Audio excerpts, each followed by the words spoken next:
Penultimate race of the night, due off at 8 o'clock, is the Racing Welfare Handicap of a 10 furlongs. We'll start with a look at the Bay Warrior, number 4 on the card for Mark Usher, a horse who's a dual winner at this track in the past, Eddie. Yeah, and has a good record besides that, with 3 second places and 2 fourths in the runs here. Things didn't go well for him last time. Change of jockey today. He's got a chance to go to the front again in a race with one or two of these might be more patiently ridden and maybe a little bit more tractability, and he'll have a good chance. Number 1 is Dundori, who's never really shown on the all-weather what he's was capable of in the middle of last year on the turf. He ran okay a couple of times last winter, and has just run okay in 3 runs this year for a stable, as we were saying earlier. It's been very quiet, John O'Shea, through the winter. Gina Magan just getting the leg up.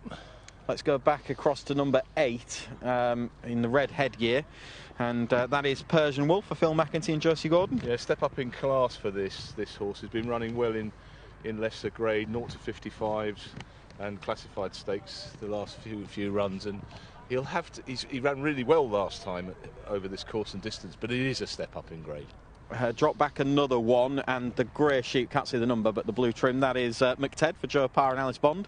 Alice, presumably this is owned by Stuart Bond, is Alice's dad.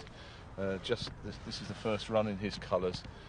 Has been with Joseph Parr all the way through. Alice Bond looking for her 3rd winner on her 51st ride, and a horse who's got a chance on his best form, and has just, they left the visor off though, and he did win in the first time visor, so that may be what's needed. Right, they're quickly going out, so if we drop back to the last horse that's with us, Seb, the right to just the left hand side, number 3, and that is Jensen Benson, who's a big contender and a last time out winner.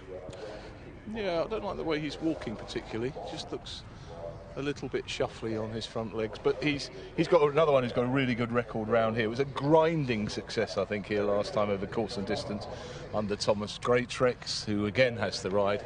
He's just being mounted in the chute by Tom. And he's the last to leave the paddock ahead of the 8 o'clock, 10 furlong, not 70, in a fairly competitive race.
So the runners are now out on the track and on their way to the start for this 10 furlong 0 to 70 handicap.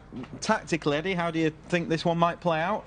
Well, I would imagine the Bay Warrior will be up close to the pace, if not on it early on. He doesn't always take his position at the head of the fares, but quite often does. So I'd be hopeful that he would be close. Jensen Benson tends to be reasonably close, as does Two Farm, who's not been in his new yard that long, having joined Dominic French-Davis from Paul and Oliver Cole. He was a very expensive purchase initially for Roger Varian in these Ammo Racing colours, and interesting that they've moved a couple of horses to Dominic French-Davis just recently. Yeah, a couple of the Ammo horses there, obviously ridden by Kevin Stott, leading rider on the all-weather so far this winter season, and he's now got the Ammo job, of course. He has, and he'll be wanting to make a mark fairly soon, if not only for his new bosses, but also in the hope to extend his narrow lead over Daniel Muscat in the all-weather Jockeys Championship. Tufan is a 7-to-1 shot currently for the Dominic French Davis stable. Jensen Benson is still the market leader, a 4-time winner here at Chelmsford in the past. Yeah, he was a good operator at a mile, and he's stepped up last time out to 10 furlongs, and he looked really suited by it. He came with a run down the middle of the track and ground things out.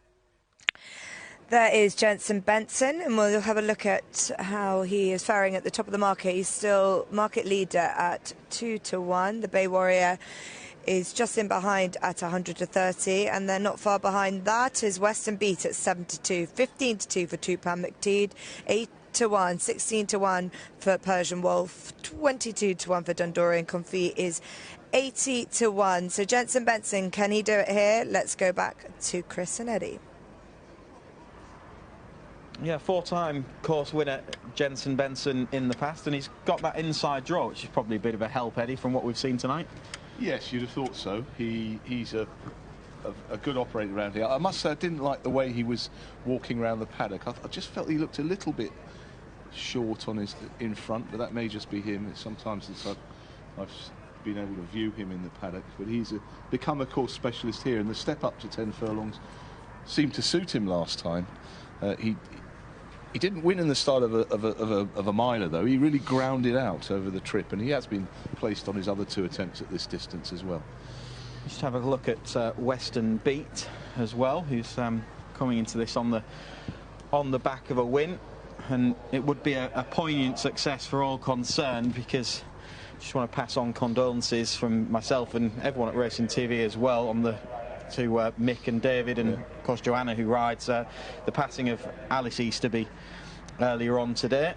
So it would be a poignant success should Western Beat go in here, and I know it'd mean a lot to Joanna. I was just having a quick chat to her, and it's obviously very raw, and should be giving it everything, I'm sure, on Western Beat. She always would. It'd be good if Western Beat can just lighten the mood on a very dark day for the Easterby family, so many of whom are involved in horse racing, particularly in Yorkshire, and Joanna rides a lot of their horses now, and Western Beat looked in really good form in an amateur race ridden by Serena Brotherton at Newcastle.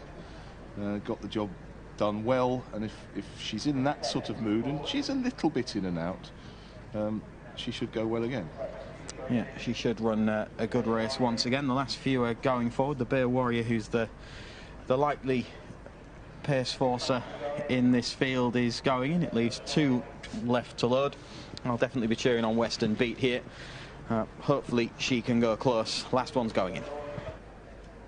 Dundori's in. Gates back and away they go, racing for the Racing Welfare Handicap over the 10 furlongs, the mile and 2. And the Bay Warrior looked like one of the early pace angles on paper, and that's come to pass. The Bay Warrior in the blue and yellow colours. To Confis, the maroon and blue, racing in second. Then Tufan, the purple jacket, is in third, followed by McTed in the sheepskin noseband. Western Beat, also in blue and green colours of the sheepskin noseband, races in fifth. Then Jensen Benson hugging the rail from stall 1. Then Dundori, and right at the back of the field is Persian Wolf as they make the turn at the bottom of the track, heading inside the final 7 furlongs or so. And it's the Bay Warrior who's got the lead relatively easily, out in front by about a length and 3/4. Tufan is up the inside of Confis. Confis just now going ahead of Tufan. They're then followed by McTed, and then up the inside Jensen Benson, and then Western Beat, who's just on the outside of Jensen Benson, a gap of 2 lengths then to Dundori, and just being nudged along, more than nudged along now, by Josie Gordon. Persian Wolf at the rear of the field, not a particularly willing partner for her. Down towards the final 5 furlongs they go, and it's the Bay Warrior that's out in front to Confis in the maroon and blue, racing in second. Tufan in the purple jacket, the Ammo Racing Silks, plenty of sheepskin around that one's head, racing in third. McTed is now just being asked 1 or 2 questions by Alice Bond. Then Jensen Benson up the inside, followed then by Western Beat, who's just being niggled along as well. Then Persian Wolf, last but one, and Dundori's been relegated to last. Down towards the final 3 furlongs they go. The Bay Warriors bossed this race so far. 2 in second position, Confeast. Tufan's gone the shortest way, but is now being asked for effort. McTed's been off the bridle for a while, but is getting closer. Jensen Benson continues to sneak into this. There, then followed by Western Beats and Dundorian at the rear of the field. Persian Wolf, they've swung for home. Furlong and a half left to go. McTed down the centre of the track has just about drawn alongside Jensen Benson and the Bay Warrior over on the far side. These 3 have now gone on to, in 4th spot, Western Beat, who's trying to stay on, then Dundori. Well inside the final furlong now, and it's the Bay Warrior who's yet to really be passed in the contest and is finding more out in front, and it's the Bay Warrior from the front to score. Jensen Benson stuck the old Gregory Peck out to finish in second. McTed was third. The Bay Warrior finished in 4th. Yeah, it's a win for Mark Usher and Rhys Clutterbuck aboard the Bay Warrior here, who's had the run of things out in front. Good ride, and he's been able to get the fractions right. Back in second was Jensen Benson. In third was McTed and Alice Bond, and back in 4th was Western Beat. But the Bay Warrior at 11-4 has been really consistent of late, and I think the thing that has just tipped things in his favour is that tactical advantage, Eddie. Yeah, controlling ride in front from Rhys Clutterbuck. He got it spot on, didn't he? He just saved enough to pull away again in the closing stages. He wanted the lead early on. Tufan in the purple near the rail wasn't that keen to go and lead, so he got his wish. Confeast on the outside was drawn wider and didn't pester him too much, and he just sat in front going at the pace he wanted to go, and it was perfect for him. Whereas poor Western Beat, the 4th horse in the picture, sorry, the 5th horse in the picture, couldn't ever get in from the draw, with Alice Bond on the eventual third horse, McTed, who's in 4th place in these pictures, keeping Joanna Mason and Western Beat out throughout the race, and Western Beat you can mark up a little bit as a result of that, but it was a dominant ride from the front by Clutterbuck. He just got it right all the way. Yeah, it was a messy race for 1 or 2 of those in behind, most notably, as you say, Western Beat, who was just kept out by the eventual third, McTed, who never fully relaxed into the race off steady fractions, but still finished off quite well. Yeah, he did. He's well enough handicapped to win a race for Alice Bond.